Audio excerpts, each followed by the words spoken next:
बहुत कंप्लेन्स है लोगों की. Please do not watch this video if you have complaints with your life. Reason ये है, कंफर्टेबल जो लोग हैं प्लीज ना देखें.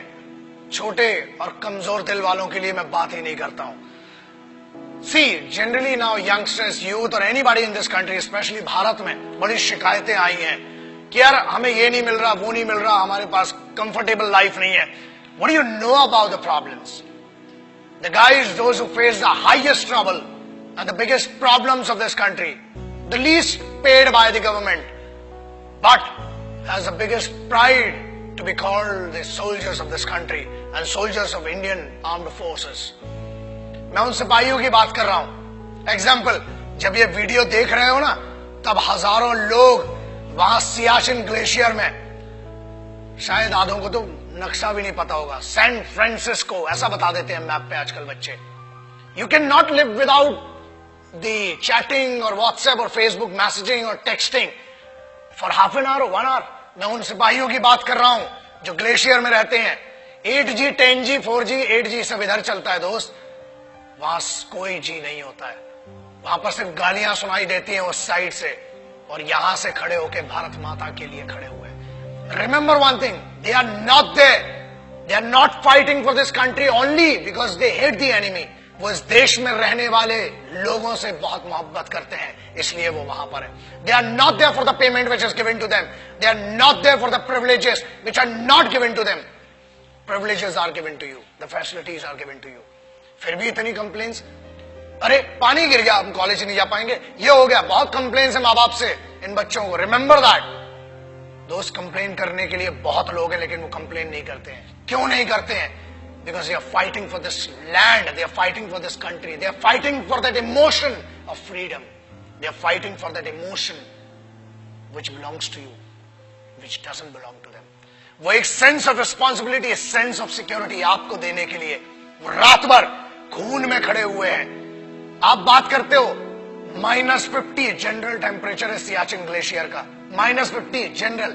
जब आप ये वीडियो देख रहे हैं, हजारों सिपाही आज भी अपने खून को सुखाकर वहां पर लड़ रहे हैं. They cock up their rifles, they write their last letters to their families, और उसके बाद एक दूसरे की नजरों में इसलिए देखते हैं कि मेरे यार ये नहीं पता कि कल मैं तेरे साथ बैठकर खाना खा पाऊंगा कि नहीं. बोलना तो बहुत दूर की बात सोचिए, आप सोच भी नहीं सकते किन कंडीशंस में वहां पर. And remember one thing, I'm not talking about the highest battleground of the country. I'm talking about the highest battleground in the world. This is the only place which is called the highest battleground in the world, and it is written in the history of the world wars. It is written in the history of warfares. जहां लोग श्वास नहीं ले सकते ना, लोग कहते हैं कि हमने 50 या 500 मीटर की दूरी पर या ऊंचाई पर लड़ा है. ये हजारों मीटर की ऊंचाई पर है, जहां सांस नहीं आती है, दिखाई नहीं देता है. वहां पर भी वो सिर्फ जज्बा है जो जिंदा रखता है लड़ने के लिए और इस देश की रिस्पेक्ट के लिए. किसी बेवकूफ गद्दार ने भी बीच में कुछ कहा था कि Indian army is rapist in Jammu and Kashmir. अरे बेवकूफ, फौज रेप करती है ना तो हथियारों से करती है, और होल होके तुम्हारा रेप निकलेगा. याद रखना, ये तो कॉन्स्टिट्यूशन है कि हमें फौज की आज भी अतीक और इज्जत है कि फौज आज भी कुत्तों को नहीं मारती, इसलिए बचे हुए हो.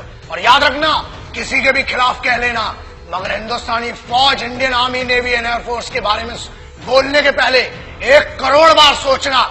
क्योंकि याद रखना, अगर फौज रेप पे आ गई ना तो तुम्हारी रूह का रेप होगा. Indian Army does not rape. Army, Navy, Air Force, they protect your women, they protect your sisters, because they consider every woman and every young woman as their sisters and mothers. That's why you are protected. बोलना बहुत सरल है और बहुत दम है, बहुत खुजली है, बहुत गर्मी हो रही है ना. आ जरा बॉर्डर पे 2 दिन की ड्यूटी करके दिखा, चूतड़ में से पूरी गर्मी बाहर आ जाएगी. अक्टूबर 1947 देश अभी आजाद ही हुआ था कि हम पर तो जंग थोप दी गई. But who did that? Let's talk about that. I'm talking about first unit of Sikhs, the first battalion of Sikh, one of the most elite, one of the most respected and decorated regiment of the Indian Army, called the Sikh Regiment. And this is this wonderful story The guys whom I'm talking about, the finest warriors, the finest Khalsa warriors, वो खालसे थे जिन्हें airlift किया गया था 1947 में जब लश्कर troops ने attack किया था हमारे ऊपर. And they were the guys which were led by a Muslim commanding officer. That makes me feel that pride of being an Indian. एक ऐसी सिखों की पूरी पलटन जिसे एक मुस्लिम कमांडिंग ऑफिसर ने लीड किया. And this has gone in the history of Wars. दुनिया में कभी भी इतना खतरनाक ऑपरेशन नहीं हुआ. और उस सिख रेजिमेंट ने they protected the guys. And whom did they protect? The bigger question is that. याद रखिए, फौज कभी ये नहीं पूछती और ना ही उनने 1947 अक्टूबर में पूछा कि हम हिंदुओं को बचा रहे हैं कि मुसलमानों को, कि सिखों को, कि ईसाइयों को. हम हर उस इंसान को बचा रहे हैं जो भारत में पैदा हुआ है, जो एक हिंदुस्तानी है, जो एक भारतीय है. I am talking about the organisation which in none of the cases can be called corrupt or can be called manipulated organization. The most pious and the most respectful organization of this country, the institution of this country is called the Indian Armed Forces. So that's why I always say respect our forces because they are the actual protectors and actual sons of this country. Jai Hind, Vande Mataram.